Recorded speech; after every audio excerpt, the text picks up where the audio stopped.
Welcome back friends.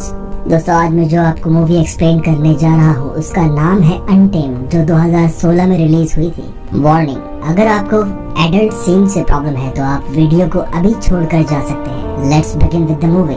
Movie की शुरुआत में हमें एक मीटियोर दिखाया जाता है जो पृथ्वी की तरफ तेजी से बढ़ रहा था। इसके बाद हम एक लड़की को देखते हैं जिसका नाम वेरोनिका होता है। वो एक कमरे में थी और उसके साथ एक क्रिएचर इंटीमेट हो रहा था और उस टाइम वो अपने टेंटिकल्स का इस्तेमाल कर रहा था। लेकिन तभी हमें एक औरत की आवाज सुनाई देती है। वो वेरोनिका को बाहर आने के लिए आवाज दे रही थी। दरअसल ये एक बूढ़े कपल का घर था। जब वो औरत अंदर जाती है तो वहाँ पर वो लड़की नहीं थी, बल्कि वहाँ पर बहुत सारा खून पड़ा हुआ था। उस क्रिएचर ने वेरोनिका को अपने टेंटिकल से इंजर्ड कर दिया था, जिसकी वजह से वेरोनिका को बहुत ज्यादा ब्लीडिंग हो रही थी। वो अपनी बाइक पर हॉस्पिटल के लिए निकल जाती है, जहाँ पर वो एक नर्स से मिलती है जिसका नाम फेबियन होता है। वो उसकी मरहम पट्टी करता है। फेबियन वेरोनिका से पूछता है कि तुम्हें किस जानवर ने इस तरह से इंजर्ड किया है। वेरोनिका उससे कुछ भी नहीं कहती और अपनी ड्रेसिंग कराने के बाद वहाँ से चली जाती है। उसके बाद हम उसकी सिस्टर को देखते हैं जिसका नाम एली होता है। दरअसल एली अपनी मैरिड लाइफ से बिल्कुल भी खुश नहीं थी। उसके हस्बैंड का नाम एंजल था, जो कि अपनी वाइफ को खुश नहीं कर पाता था।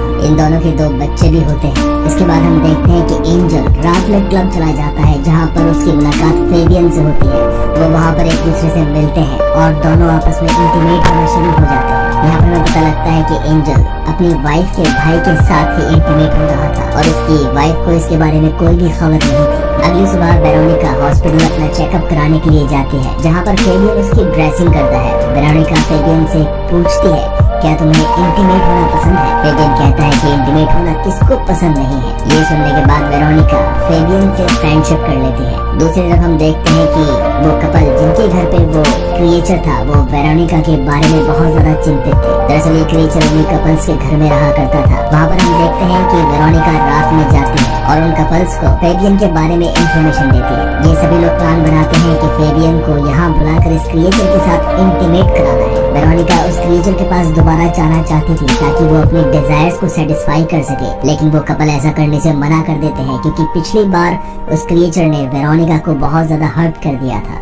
अगले दिन हम देखते हैं कि जब एंजल अपनी खेत के अंदर काम कर रहा था तो वो फेबियन को मैसेज करता है कि वो उससे मिलना चाहता है और वहीं पर फेबियन वेरोनिका के साथ टाइम स्पेंड कर रहा था। वेरोनिका और फेबियन बहुत ही ज्यादा अच्छे दोस्त बन जाते हैं। इसके बाद वेरोनिका फेबियन को बताती है कि वो किसी के साथ रिलेशनशिप में है जो उसे हमेशा सेटिस्फाई करता है, लेकिन उसको इस बारे में बिल्कुल भी पता नहीं है कि वो मेल है या फीमेल। फेबियन इस बात को बहुत ही ज्यादा अजीबोगरीब समझता है और वो समझता है कि वेरोनिका उसके साथ में कोई जोक खेल रही है। अगले दिन एंजल अपनी वाइफ से उसके भाई के बारे में पूछता है और वो उसका जवाब देती है कि शायद वो अपने काम में बिजी होगा। दूसरी तरफ हम देखते हैं कि वेरोनिका फेबियन को उस कपल के घर पर ले जाने के लिए कहती है। फेबियन उसके साथ उस कपल के घर पे चला जाता है, जहाँ पर उसकी मुलाकात उस क्रिएचर से होती है और यहाँ पर हम देखते हैं कि वो क्रिएचर फेबियन को बहुत ज्यादा सेटिस्फाई कर देता है। रात के समय हम देखते हैं कि फेबियन, एंजल और एली एक साथ क्लब में जाते हैं। फेबियन बहुत ज्यादा खुश था, लेकिन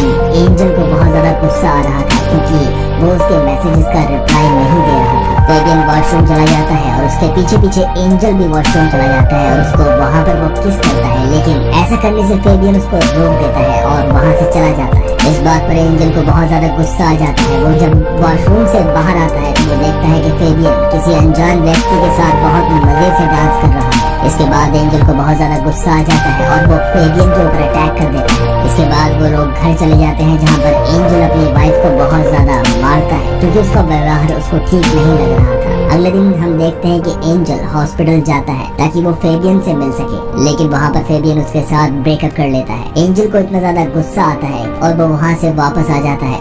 रात में हम देखते हैं कि एंजल बहुत ज्यादा ड्रिंक करता है और अपने हालातों को बेकाबू होने से नहीं रोक पाता, लेकिन उसकी वाइफ उसका ख्याल रखती है। वो रोना शुरू कर देता है और अपनी वाइफ से कहता है कि तुम मुझे कभी भी छोड़कर मत जाना। अगले दिन हम देखते हैं कि पुलिस को फेबियन की बॉडी मिलती है जो एक तालाब के किनारे थी। वो मर चुका था। ये फेबियन उसी घर के पास पाया गया था जहाँ पर वो ओल्ड कपल रहा करते थे और उसके बदन के ऊपर कोई भी कपड़ा नहीं था। मानो ऐसा लग रहा था कि किसी ने उसको बहुत ज्यादा मारा है क्योंकि उसकी बॉडी के ऊपर बहुत ज्यादा चोटों के निशान थे। ये देखने के बाद एली बहुत ज्यादा रोना शुरू कर देती है क्योंकि ये उसका भाई था। उसको हॉस्पिटल लेकर जाया जाता है, जहाँ पर डॉक्टर उसे बताते हैं कि इसके ऊपर बहुत ज्यादा टॉर्चर किया गया है, जिसकी वजह से वो अब कोमा में पहुंच चुका है और डॉक्टर्स को इस बारे में कोई भी आइडिया नहीं है कि वो कोमा से कब लौट कर वापस आएगा। एंजल अपनी वाइफ को दिलासा देने के लिए उसके पास आता है। अब हम देखते हैं कि एंजल एक फैमिली मैन बन चुका है, लेकिन उसके दिल के अंदर हमेशा ये डर था कि उस दिन क्या होगा जब उसकी वाइफ को फेबियन के बारे में पता लगेगा कि उसके हस्बैंड का उसके भाई के साथ रिलेशनशिप है। अगले दिन हम देखते हैं कि एली अपने भाई से मिलने के लिए हॉस्पिटल जाती है, जहाँ पर वेरोनिका भी उससे मिलने के लिए आई थी। वेरोनिका एली से उसके भाई की कंडीशन के बारे में पूछती है और एली कहती है कि उसकी कंडीशन में कोई भी सुधार नहीं हुआ है और वो अभी तक कोमा में है। एली वेरोनिका को बोलती है कि उसे अपने भाई के घर जाना है। वेरोनिका एली को अपने बाइक पर बिठाकर उसके घर ले जाती है, जहाँ पर उसे फेबियन का फोन मिलता है और वो वहाँ पर सारे मैसेजेस पढ़ लेती है, जिसके अंदर एंजल ने उसको मैसेज किए हुए थे। उसमें से एक मैसेज में ये भी लिखा होता है कि अगर वो एंजल के पास वापस नहीं आया तो वो उसे जान से मार देगा। ये सब चीजें देखने के बाद उसको यकीन हो जाता है कि ये दोनों रिलेशनशिप में थे। साथ ही उसको ये भी यकीन हो जाता है कि एंजल ने ही उसको मारा है, क्योंकि फेबियन ने उसके साथ ब्रेकअप कर लिया था, जिसकी वजह से गुस्से में आने के बाद एंजल ने फेबियन को मारने की कोशिश की। एली एंजल से इस बारे में बात करना चाहती थी, लेकिन वो बहुत ज्यादा डरी हुई थी, इसी वजह से वो एंजल से इस बारे में बात नहीं कर पाती। अगले दिन हम देखते हैं कि एली हॉस्पिटल जाती है। वहाँ पर उसकी मुलाकात एक डॉक्टर से होती है और डॉक्टर एली को बताता है कि फेबियन एक बहुत ही अच्छा नर्स था। ये सुनने के बाद उसको थोड़ा सा रिलैक्स मिलता है। इसके बाद वो एंजल के खिलाफ एक पुलिस FIR करती है। तभी हम देखते हैं कि पुलिस एंजल के ऑफिस में पहुंच जाती है और वो उसको अरेस्ट कर लेती है। हॉस्पिटल के एक नर्स से पता लगता है कि एंजल को फेबियन के साथ बहुत बार देखा गया है और पिछली बार वो फेबियन के ऊपर बहुत ज्यादा नाराज हो रहा था। एली वो सारे मैसेजेस जो एंजल ने फेबियन को भेजे थे वो पुलिस को दिखाती है और ये एक एविडेंस बन जाता है, जिसके बिहाफ पर पुलिस एंजल को अरेस्ट कर लेती है और उसे जेल में डाल देते हैं। अब एली पूरी तरह से अकेली थी और अपने बच्चों को अकेले ही पाल रही थी। एक रात वहाँ पर वेरोनिका आती है और वो उससे फ्रेंडशिप कर लेती है। अगले दिन वेरोनिका एली को लेकर उस ओल्ड कपल के घर में जाती है, जहाँ पर वो क्रिएचर था। वो ओल्ड कपल एली को बताते हैं कि वेरोनिका जब बहुत ज्यादा छोटी थी तो उसने एक्सीडेंट की, यानी कि वो गलती से इस घर में आ गई थी और उसे इस जगह के बारे में पता लग गया और तब से वो हमेशा इस घर में डेली आती है। तो वहाँ पर ये बताया जाता है कि ये क्रिएचर पूरी तरह से अमर है, यानी कि ये इमोर्टल है, इसको मारा नहीं जा सकता और इससे डरने की कोई भी जरूरत नहीं है। इसके बाद हम एक फॉरेस्ट का सीन देखते हैं, जहाँ पर सारे जानवर आपस में इंटीमेट हो रहे थे। इसी बीच वो बूढ़ी औरत एली की चाय के अंदर एक स्लीपिंग पिल डाल देती है और वो वहीं पर सो जाती है। इसके बाद एली को उस क्रिएचर के रूम में लेकर जाया जाता है। जब एली की आँख खुलती है तो वो उस क्रिएचर को देखकर बहुत ज्यादा डर जाती है और वो क्रिएचर भी एली के बहुत ज्यादा पास आ चुका था और यहाँ पर ये दोनों पहली बार इंटीमेट होते हैं। जब वापस एली घर पर आती है तो वो वेरोनिका को देखती है और दोनों आपस में गले लग जाते हैं।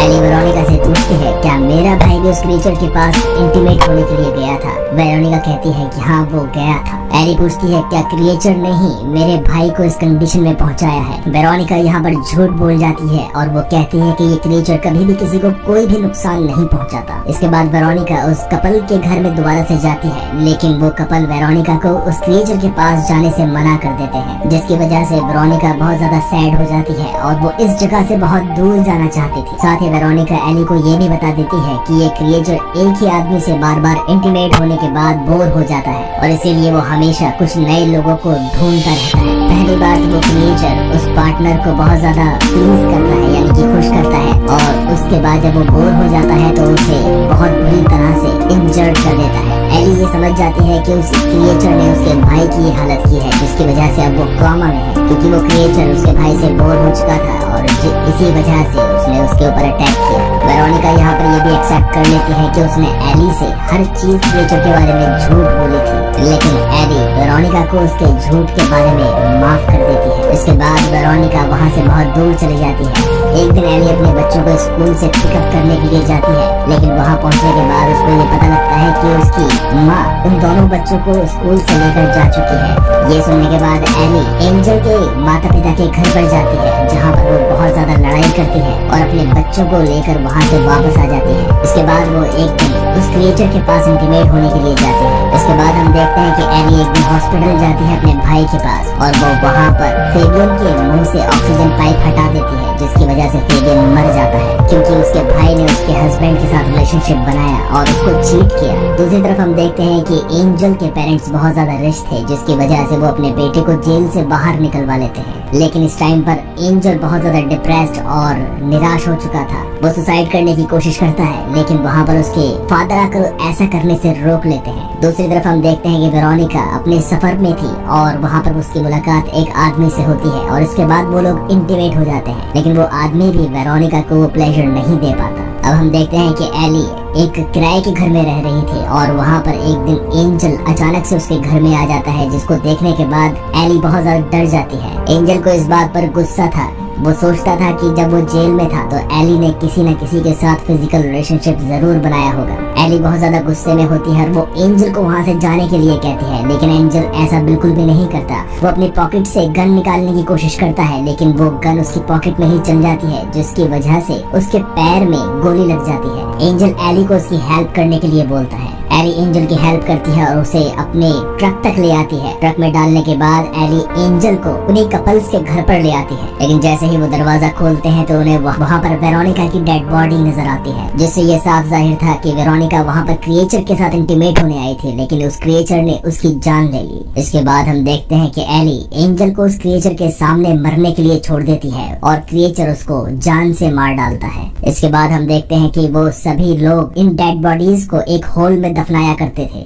दरअसल ये कपल्स साइंटिस्ट थे। वहाँ पर एक नहीं बहुत सारी डेड बॉडीज थी। एली उस साइंटिस्ट को बताती है कि ये सारी डेड बॉडीज बहुत जल्द सड़ना शुरू हो जाएंगी। इसका दूसरा मतलब ये भी निकलता है कि यहाँ पर बहुत सारे लोग उस क्रिएचर के साथ इंटीमेट होने के लिए आए थे, लेकिन उस क्रिएचर ने उन सभी को मार डाला और फिल्म यहीं पर खत्म हो जाती है। आइए यहाँ पर कुछ और चीजों को भी समझने की कोशिश करते हैं। मूवी के स्टार्टिंग में जब हमने एक मीटियोर देखा था जो अर्थ की तरफ बढ़ रहा था, उसी में से ये क्रिएचर बाहर आया था। दरअसल इन कपल्स ने, यानी कि जो लोग साइंटिस्ट हैं, इन्होंने ही इस क्रिएचर को यहाँ पर आने का इन्विटेशन दिया था। और जहाँ पर ये मीटियोर गिरा था वहाँ पर एक बहुत बड़ा गड्ढा हो गया था, जहाँ पर अब डेड बॉडीज पड़ी हुई है और यहाँ पर जितने भी जानवर थे वो सभी जानवर आपस में इंटीमेट हो रहे थे। इसका मतलब ये है कि इस एलियन के पास एक ऐसी शक्ति है जो किसी को भी इंटीमेट करने के लिए मजबूर कर सकती है। जब इन कपल ने इस एलियन को ढूंढा तो इन्होंने अपने घर के अंदर ही इसको छुपा लिया और गलती से एक बार वेरोनिका ने इस प्लेस को ढूंढ निकाला था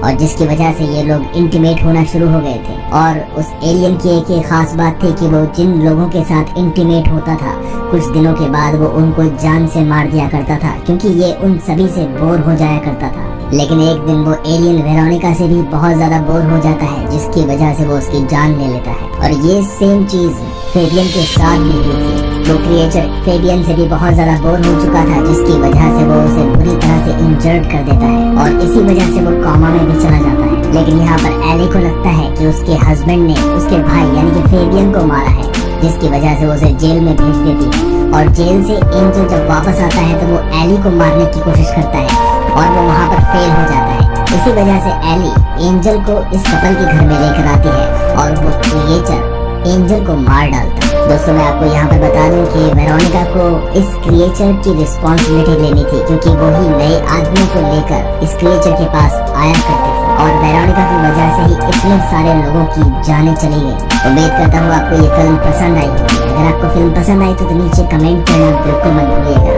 मिलता हूँ आपसे नेक्स्ट वीडियो में, तब तक के लिए टेक केयर।